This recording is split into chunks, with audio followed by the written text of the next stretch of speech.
Hey guys, Jengar here. Welcome to today's realistic review in which we are taking a look at the Italian Reggiani 2005 Serie 0. This is a magnificent plane. We have all been waiting for this plane for quite a long time, and it is out and it is magnificent. It is 5.0 battle rating in realistic battle, and it is an absolute joy to fly. Like many of the Italian planes, it carries multiple, in this case 3 20mm cannons, and they are all in the fuselage or in the wings, and that makes for less drags than on some of the German planes, for example the 109s, which have gun pods. You put those on, it will impede your performance, but in this plane it does not, and it is absolutely brutal firepower combined with a very maneuverable plane. But anyway, let's start at the start. What is this plane? It is an energy fighter that can turn as well. What it is not is a boom and zoomer, and that is because of the limited speed this plane has. The maximum speed in this plane at sea level is 493 kilometers an hour without WEP and 515 with WEP. At 4500 meters this is 463 without WEP and 486 with WEP, and finally at 6500 meters they'll go up to 436 kilometers an hour without WEP and 456 with WEP. That is not fast at all, let's be fair. Some planes like the 109 F4 is faster than this plane on most altitudes at 4.0 battle rating. It is absolutely not gifted in the speed department, this plane. Is that any different in a dive? It's slightly better in a dive. The top speed in a dive in this plane is 761 kilometers an hour before she redlines and 840 before she rips apart. Now it does behave pretty well in a dive. The control stiffening, there's a slight tick at 450 and then a more severe tick at 650, but it stays at that level. And it's only 2 ticks, and it's nothing terrible, to be honest. I have to say the roll rate stays relatively good, even above 650, so you can keep rolling until 760, but yeah, then you come into the danger zone above the red line. You do have ample time though to roll out if you're careful. Stall speed in this plane is very good with 130 kilometers an hour. She's very good in the vertical, very late to stall, and that makes this plane very good in stall maneuvers. She is also magnificent in the energy fighting department. I'll get into that in a sec. But very competent plane in those departments, and that's where she shines, and she's an absolute joy to fly because of it. Now the firepower is fan-freaking-tastic. It's absolutely amazing with 3 20mm MG 151 cannons of German make with 200 rounds per gun. I used air target belt for this match, and you know, the setup without any gun pods, just in the fuselage and in the wings, is the major proponent of the firepower in the Italian planes. They are worked into the wings, and it is just much better than what the German planes have. The 190s of course do have their basic setup often also in the wings and stuff like that, with 2 cannons and 2 machine guns. But if you want to go over that, which most of the 190s have, those options, they are pods, just like with the 109s. For the Germans as well, they also have pods. And this is one of the few Axis nations with planes that have their cannons, extra cannons beyond the one in the nose, you know, just worked nicely into the wings, which makes the plane much more sleek, which works very well.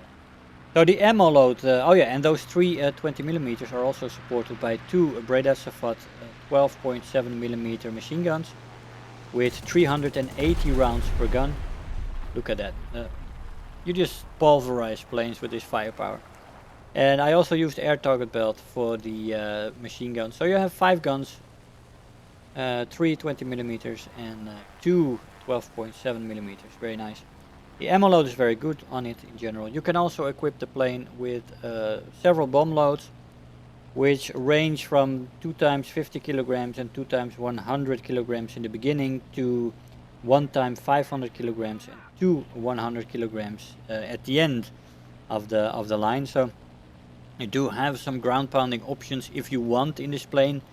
Maybe functional when you're trying to spade a plane, but still I would personally not use it. This plane is good enough even stock to get some results with the firepower and stuff like that. Head-ons are very devastating in this plane as we face more and more Spitfires in this plane. It was a little bit of a foggy, cloudy match, but it was entertaining and exciting, and we did get a lot of kills. And a lot of close quarter fights because of the non-visibility, basically stumbling on enemies and stuff like that on short range, and thus often ending up in scuffles like this with Spitfires, where you had to make use of the maneuverability of the plane, which turned out to be quite sufficient even against Spitfires. Now let's see, the acceleration in a straight line in this plane is good. In a dive it's very good. The energy retention in the horizontal is very good, and in the vertical it's great. And this is supported by a very good climb rate, which is very nice, making this plane in the first place an energy fighter. But you have a turn time that is very good, even great with flaps. Flaps only rip off at 580 kilometers an hour, which on this slow plane means that you can just use them to your heart's content. Only in the late part of the dive do you have to be careful with your flaps, but they rip off quite late for this plane with the speed that the plane has.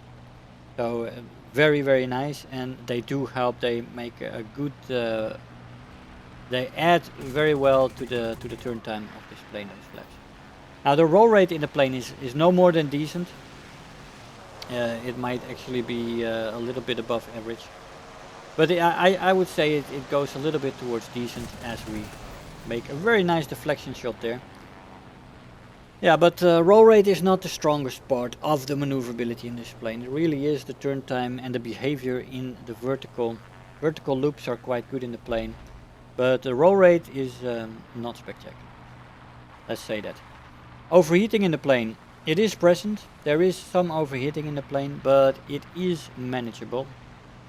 You just gotta make sure that you cool the plane on a regular basis while climbing, and that you don't go into a dogfight with a yellow or orange color. That is not good, but if you pay it some attention, the overheating in this plane is very manageable, not too problematic, even on the hotter maps. Durability on the plane is decent. It is it can take a hit or two, as of course you don't want any focused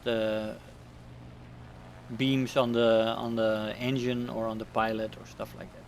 Remains like that, but you can take a few hits in the wings and in the fuselage if it's not in a critical place.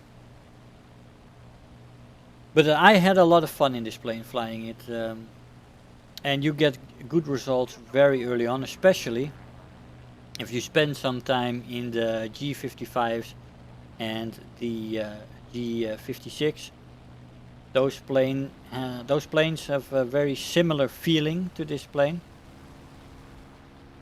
Although I think I prefer this plane.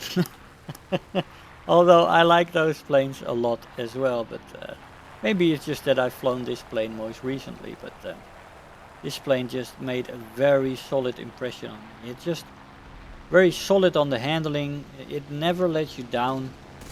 You feel completely in control at all times, and it's just a very nice plane. It's a very all-round plane, let's say, which makes it a pleasure to fly. Really a pleasure to fly.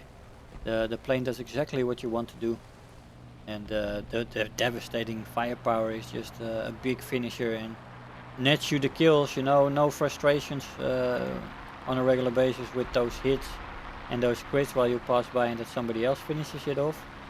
Although bombers of course can give you that feeling. Though as I was aiming on the, well, I'm aiming on the tail now, but I tried to go for the right engine, right beside the fuselage, but I was off. And I hit the fuselage mostly. I got a crit out of it, but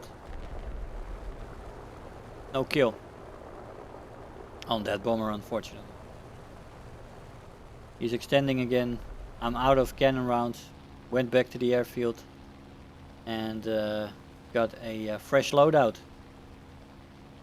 Now there's only a few planes left in this match, and I went back into the fray quite comfortably. My ally there, the only other guy in my team that was still alive, was fighting the Spitfire that was left on the enemy team. I think there was one bomber left at this time, or maybe it had crashed already while I was landing. I think that was the case. I didn't get a kill on that bomber that crashed. I didn't even get the assist, even though I did have that crit on it. It's not completely waterproof yet. Gaijin's hit detection system. But alas, although I did see there is a big improvement where if a plane crashes, somebody gets the kill. Usually the player that is closest that got a hit on the plane. Sounds good to me. That's what I've been advocating for a long time, to solve that, because of the people who are jaying out and trying to, you know, deprive people of their deserved kill. But it's good that Gaijin did something about that at least.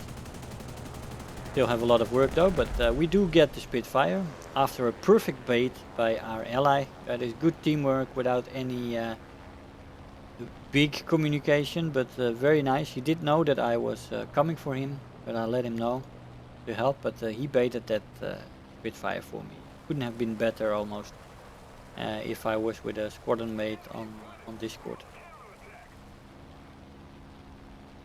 So yeah, that was the last plane.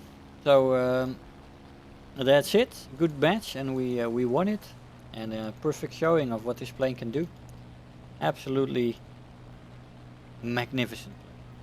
A beast, I would say. 6 kills in that match with some nice rewards. We've got Final Blow, Hero of the Sky, Survivor, and the best squad. Almost 90,000 Silver Lions and 10,000 research points with the first place in the team. I'll see you in the conclusion. Hey guys, so here we are after the match. Now this is a magnificent plane. I have enjoyed this plane to the max. It is an absolute beast, and it is something that feels a lot like the G55s and the G56, but it has an edge on its own. I feel this plane is more maneuverable. It feels a little bit more sleek in the handling.